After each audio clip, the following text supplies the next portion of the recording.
नमस्कार, नमस्ते Phaltan YouTube channel मध्ये मी राजकुमार गोपने आपलं स्वागत करतो।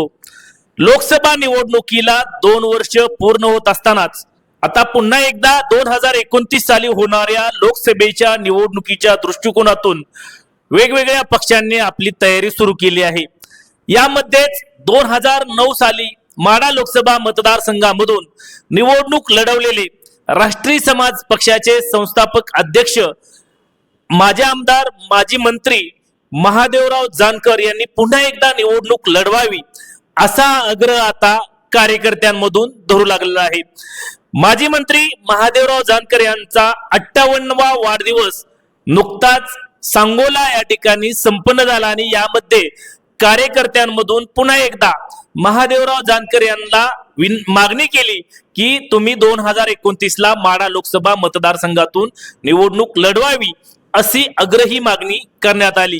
कार्यकर्त्यांच्या वतीने तब्बल 58व्या वाढदिवसानिमित्त 58,000 रुपयांच्या नोटांची माळ महादेवराव जानकर यांना घालून या कार्यक्रमाच्या दरम्यान कार्यकर्त्यांनी एकमुखी महादेव जानकर यांनी पुन्हा एकदा माढा लोकसभा मतदारसंघामधून निवडणूक लढवावी अशी आग्रही भूमिका धरली। 2029 साली 2009 साली माजी मंत्री महादेवराव जानकर यांनी तत्कालीन माजी केंद्रीय मंत्री माजी केंद्रीय कृषी मंत्री शरद पवार हे काँग्रेस आणि राष्ट्रवादी या आघाडीकडून उभे होते, तर भारतीय जनता पक्षाकडून माजी सहकार मंत्री आणि विद्यमान आमदार सुभाष देशमुख हे उभे होते।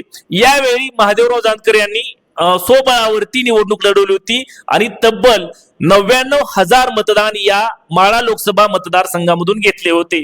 यानंतर 2014च्या निवडणुकीमध्ये माजी केंद्रीय मंत्री गोपीनाथराव मुंडे यांच्या विनंतीला मान देऊन महादेवराव जानकर यांनी बारामती लोकसभा मतदारसंघातून निवडणूक लढवली होती। अशा प्रकारे निवडणूक लढवलेल्या महादेवराव जानकर यांनी पुन्हा एकदा आता माढ्यातून निवडणूक लढवावी अशी आग्रही मागणी कार्यकर्त्यांमधून जोर धरू लागलेली आहे।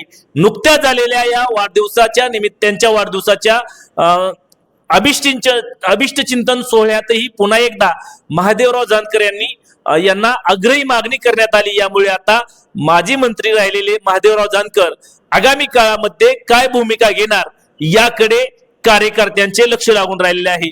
तुम्हाला काय वाटतं, महादेवराव जानकर माढा लोकसभा मतदारसंघामधून निवडणूक लढवतील का? याबाबत जरूर कमेंट्स बॉक्स मध्ये कमेंट्स करा। नमस्ते फलटण युट्यूब चॅनल वरती आपण जर नवीन असाल तर नमस्ते फलटण युट्यूब चॅनल आपण सबस्क्राइब करा, बेल आयकॉन दाबा, जेणेकरून आमचे नवनवीन व्हिडिओ लवकरात लवकर थेट तुमच्यापर्यंत पोहोचतील। व्हिडिओ आवडल्यास लाईक आणि शेअर करा। आजच्या व्हिडिओ मध्ये इथेच थांबूया, पुन्हा भेटूया नवीन व्हिडिओ मध्ये। तोपर्यंत धन्यवाद।